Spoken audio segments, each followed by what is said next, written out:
Good morning, Gita's ক্যানভাসের নতুন পর্বে তোমাদের সব বাইকে স্বাগত জানাই।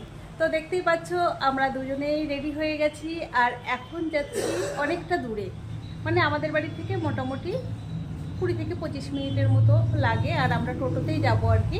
তো এই দেখো দিভাইয়ের হাতে কি আছে, এই যে ব্যাগ ভর্তি ফল আছে, মিষ্টি আছে। তো আমরা কোথায় যাচ্ছি তোমাদেরকে দেখাবো, চলো।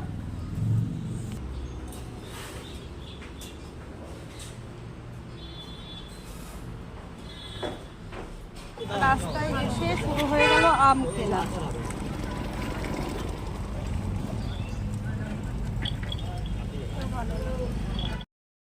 এই দেখো আমরা এবারে টোটোতে উঠে গেছি আর আমগুলোকে কিনে তার কাছে রেখে এসেছি, বলেছে আমাদের বাড়িতে পৌঁছে দিতে। এই যে দেখো আমরা মোটামুটি চলে এসেছি, এই যে সামনেই বাড়ি।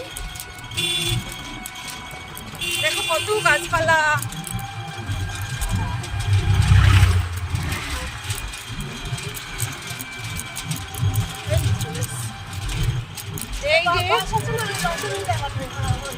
এই যে আমরা এই বাড়িতে যাচ্ছি, চলে এসেছি।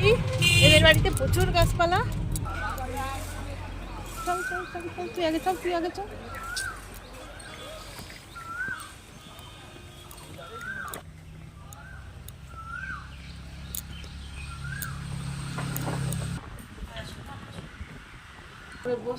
হ্যাঁ, দিদির শ্বশুর মারা গেছে, তাই আমরা এসেছি। আমার ঝিলিক সোনার বান্ধবী ইশিকা, ওর মনটা খুব খারাপ, দাদু মারা গেছে তো। এই যে ছুটকু সোনা, পুচকু সোনা, এই যে এই যে এই যে এই যে এই যে পুচকু সোনা এইদিকে। এই যে এখন আমরা বাড়ির পথে রওনা দিয়েছি আর দেখো বাড়ির কাছে চলে এসেছি। আমরা যে টোটোতে গেছিলাম ওই টোটোকেই দাঁড় করিয়ে রেখেছিলাম, তো ওই টোটোতেই চলে এসেছি। আর দেখো পাশে যেটা দেখতে পাচ্ছ ওটা হলো বেথুয়াডহরি স্টেশন, মানে আমাদের স্টেশন থেকে আমাদের বাড়ি হলো ওই 2 থেকে 3 মিনিটের রাস্তা আর কি। তো এই সাইডের যে রাস্তাটা আছে এখান দিয়ে আমাদেরকে নিয়ে যাচ্ছে, আর আমরা ওদের বাড়িতে গিয়ে 10 মিনিটের মতো বসেছিলাম। এই যে দেখো আমরা বাড়িতে চলে এসেছি আর ওই যে দেখতে পাচ্ছ বাড়িটা, এটাই হলো আমাদের বাড়ি।